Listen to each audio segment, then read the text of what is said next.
नमस्कार दोस्तों, राम मंदिर में चोरी को लेकर जब देश भर में बवाल मचा है, तब ताजमहल के नीचे मंदिर और मूर्तियां खोजने की परियोजना को मेन स्ट्रीम में लाने का काम शुरू हो गया है।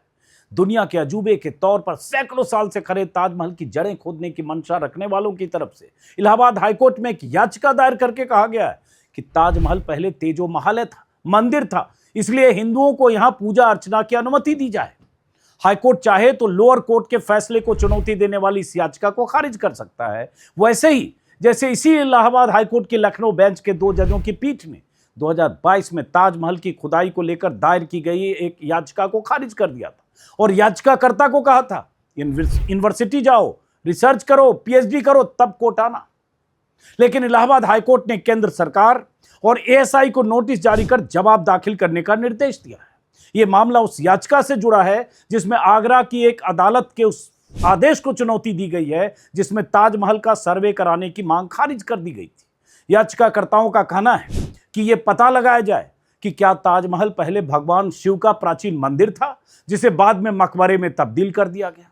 यह याचिका अग्रेश्वर महादेव नागनाथेश्वर विराजमान देवता की ओर से अधिवक्ता हरिशंकर जैन और अन्य लोगों की तरफ से दाखिल की गई है और ये वही लोग हैं जो लगातार अलग अलग मंदिरों को लेकर विवादित तौर पर याचिका दाखिल करते हैं और मंदिर पर दावा ठोकते हैं।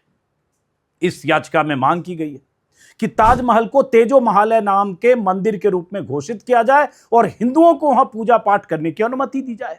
आगरा के सिविल जज ने जब कई तारीखों पर चली सुनवाई के बाद, लंबी सुनवाई के बाद ताजमहल का सर्वे कराने के लिए दाखिल याचिका को खारिज कर दिया, तब याचिकाकर्ताओं ने इलाहाबाद हाईकोर्ट की ओर रुख किया। अब इलाहाबाद हाईकोर्ट ने सभी पक्ष से 10 दिन में जवाब मांगा है।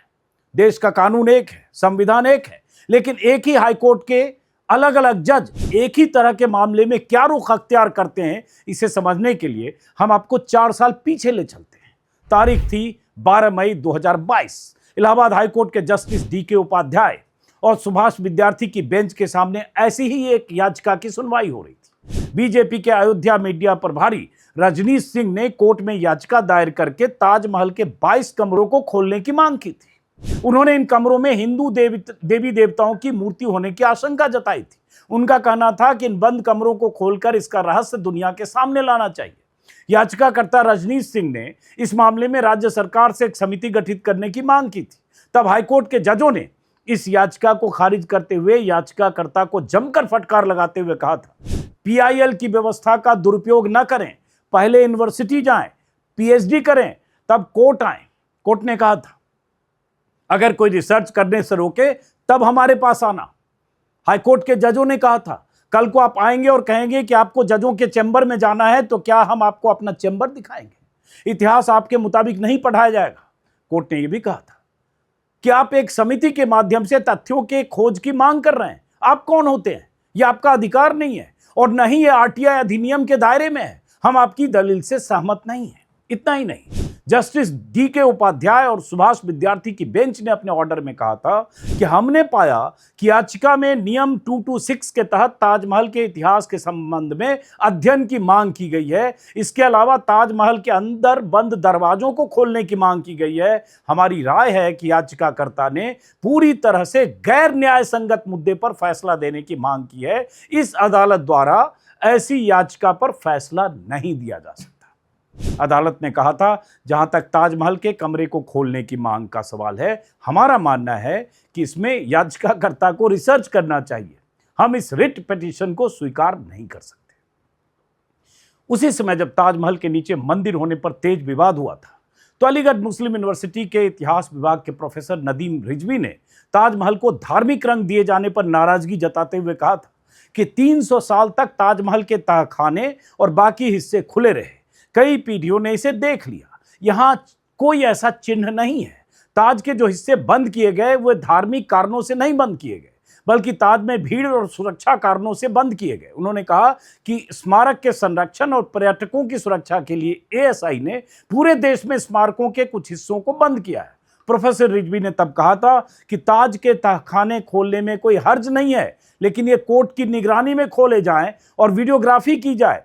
तहखाने खोलने के बाद डर यह है कि कहीं कोई मूर्ति न रख दे और विवाद स्थायी न हो जाए। ताजमहल को लेकर वैसे ही विवाद काफी पुराना है। बीते दशकों में कई बार ताजमहल के नीचे मंदिर होने के दावे किए गए। ताजमहल में पूजा की अनुमति को लेकर मुहिम चलाई गई। ताजमहल के सर्वे को लेकर अदालतों के दरवाजे खटखटाए गए। हर बार ताजमहल के तहखानों की खुदाई की मंशा रखने वालों को झटका ही लगा, लेकिन वो बाज नहीं आ रहे हैं। वो भी तब जब केंद्र सरकार और एएसआई की तरफ से यह साफ किया जा चुका है ऑन द रिकॉर्ड कि ताजमहल बनने के पहले वहां हिंदू मंदिर होने के सबूत नहीं मिले। हां, राइट विंग के एक स्वनामधन्य इतिहासकार पीएनओ की एक किताब जरूर है जो ऐसे लोगों की मुहिम की बुनियाद बनती है। दिसंबर 2015 में मोदी सरकार के ही संस्कृति मंत्री रहे महेश शर्मा ने भी लोकसभा में कहा था कि सरकार के पास ऐसा कोई सबूत नहीं मिला है जिससे यह साबित हो कि आगरा का ताजमहल पहले एक हिंदू मंदिर था। एआईएडीएमके के एक सांसद की तरफ से जब पूछा गया था कि आगरा की अदालत में दायर उस मुकदमे के बारे में सरकार का क्या कहना है जिसमें ताजमहल को हिंदू मंदिर घोषित करने और हिंदुओं को वहां पूजा करने का अधिकार देने की मांग की गई है, महेश शर्मा ने कहा था केंद्र सरकार की तरफ से कि सरकार इस मुकदमे की जानकारी रखती है, लेकिन जब उनसे पूछा गया कि क्या सरकार के पास ताजमहल के हिंदू मंदिर होने के कोई सबूत है, तो उन्होंने नहीं में जवाब दिया था। दरअसल अप्रैल 2015 में आगरा की जिला अदालत में 6 वकीलों द्वारा दायर एक मुकदमे को स्वीकार किया गया था। इस मुकदमे में दावा किया गया था कि ताजमहल वास्तव में भगवान शिव का मंदिर तेजो महल है और हिंदुओं को वहां पूजा करने की अनुमति मिलनी चाहिए, जैसा अभी हुआ है। अदालत ने इस मामले में केंद्र सरकार, संस्कृति मंत्रालय, गृह सचिव और एएसआई से जवाब मांगा था।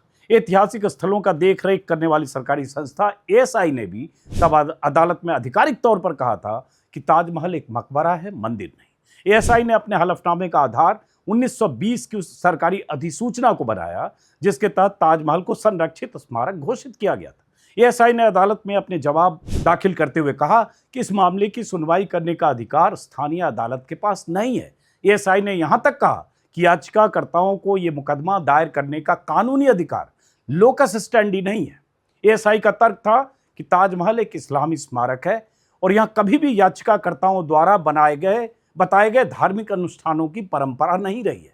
अपने हलफनामे में एएसआई ने कहा कि इतिहास और उपलब्ध सरकारी रिकॉर्ड के अनुसार यमुना नदी के किनारे स्थित इस स्मारक का नाम हमेशा से ताजमहल ही है। एएसआई ने यह भी बताया कि 1904 से ब्रिटिश काल के रिकॉर्ड में भी इसे ताजमहल के नाम से दर्ज किया गया और 22 दिसंबर 1920 की अधिसूचना के तहत इसे संरक्षित घोषित किया गया। एएसआई ने साफ शब्दों में कहा कि ताजमहल में कभी कोई शिव मंदिर या शिवलिंग होने का सबूत या प्रमाण नहीं है। एएसआई ने यह भी कहा कि यह कहना गलत है कि शाहजहां ने इस इमारत पर जबरन कब्जा किया था।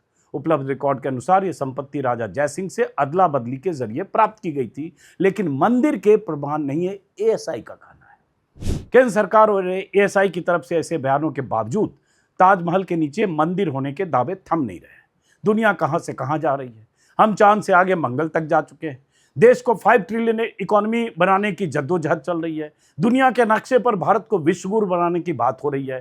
छात्रों, बेरोजगारों और देश के तमाम लोगों की तमाम तरह की मुश्किलें हैं। नीट के पर्चे लीक होने को लेकर देश भर में आंदोलन चल रहे हैं। संकट का पहाड़ खड़ा है।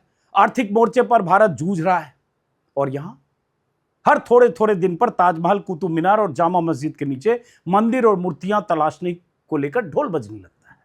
इस याचिका की शुरुआत, जो याचिका अभी गई है, साल 2019 में आगरा की अदालत में हुई, जब यह मांग की गई एक एडवोकेट नियुक्त किया जाए जो ताजमहल का निरीक्षण करे, उसकी फोटो और वीडियो बनवाए और रिपोर्ट अदालत में पेश करे।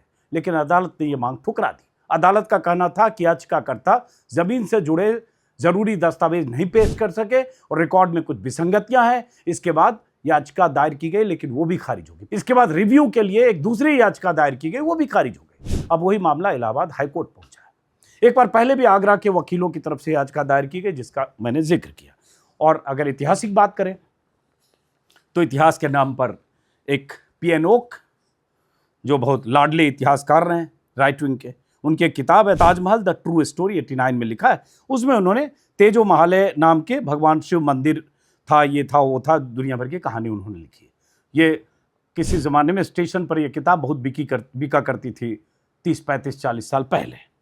लेकिन पीएनओ भी, जो इस थ्योरी को जिन्होंने सबसे अधिक प्रचारित किया और जिनके लिखे पर सबसे अधिक प्रचारित किया जाता है, उन्होंने भी सन 2000 में ताजमहल को शिव मंदिर घोषित करने के लिए एक याचिका दायर की थी। तब सुप्रीम कोर्ट ने उसे खारिज करते हुए कहा था कि पीएनओ ताजमहल को लेकर एक सनक और जुनून पाल बैठे हैं, क्योंकि 2000 में उन्होंने याचिका दायर की, 89 में किताब लिखी और 20 साल तक बहुत कुछ लिखते बोलते पढ़ते रहे और उन्हीं के लिखे बोले पढ़े के आधार पर बहुत सारे राइट विंग के लोग ताजमहल पर दावा ठोकते रहे।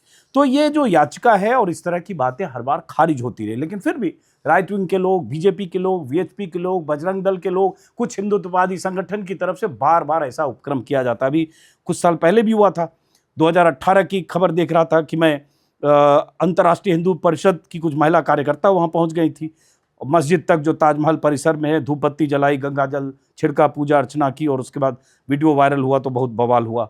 उसी तरह से अखिल भारतीय हिंदू महासभा की तरफ से पहले इस पर यहाँ बवाल किया जा चुका है। 2024 में भी कुछ यहाँ हुआ कि एक संत साधु स्वयंभू जो भी कहें अपने शिष्यों के साथ ताजमहल देखने चले गए और उसके बाद वहाँ उन्होंने कहा कि तेजो महालय है।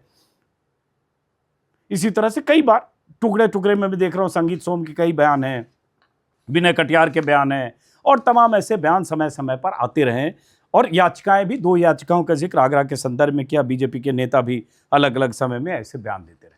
लेकिन सवाल उठता है कि क्या देश को इस तरह की याचिकाओं के जाल में फंसकर, क्योंकि उसके बाद जब प्रोपेगेंडा चलता है चैनलों पर, जब डिबेट और डिस्कशन होने लगता है, यही याचिकाकर्ता वकील किसी चैनल पर बैठकर बहसें करने लगते हैं तो कई दिन तक चीज़ें डिरेल होती है, मुख्यधारा के चैनल पर ऐसी खबरें चलने लगती है और यही इनका पब्लिक अटेंशन, मीडिया अटेंशन और जो भी कहें इनका मकसद होता है। अब सोचिए जरा, 1 महीने से ज़्यादा हो गए राम मंदिर में चंदा चोरी, चढ़ावा चोरी के खुलासे की, केंद्र सरकार के सारे पुरोधा चुप हैं, चोर पकड़े गए 8, एसआईटी की रिपोर्ट आ गई, 2 इस्तीफे हो गए, इतना बवाल मचा है और यहाँ याचिका पहुंच गई है हाईकोर्ट में और हाईकोर्ट से नोटिस। अब उसके बाद अगर इस पर कोई सुनवाई हो गई, सरकार का जवाब आया, फिर इस पर कुछ दिन चलता रहेगा। क्या यही इतना जरूरी रह गया है देश में? जैसा कि मैंने कहा, देश के लिए जरूरी मुद्दे किनारे हो जाएं, हिंदू मुसलमान, मंदिर, और ऐसा पहले कई बार हुआ जब जामा मस्जिद के नीचे खुदाई की बात करने वाले साक्षी महाराज जैसे लोगों के बयानों के बाद कई दिन उस पर चर्चा होने लगी। कभी पता चला कुतुब मीनार के बाहर पहुंच गए ढोल नगाड़े लेकर कि इसके नीचे मंदिर था, मूर्तियां थी और वहां खुदाई करो। तो कहां कहां खुदाई करेंगे और ये कब तक सिलसिला चलेगा? चलिए देखते हैं कि अब केंद्र सरकार और एएसआई की तरफ से क्या जवाब आता है और हाईकोर्ट का रुख क्या होता है। ये बहुत इंपॉर्टेंट है, क्योंकि कई बार अदालतों का रुख भी ऐसा होता है जिस पर बहुत सवाल खड़े होते हैं, चाहे संभल के मामले में हो, चाहे ज्ञानवापी के मामले में हो। यहाँ क्या रुख होता है, बहुत इंपॉर्टेंट है। इसलिए मैंने इलाहाबाद की लखनऊ बेंच के 2 जजों के उस फैसले का जिक्र किया। नमस्कार।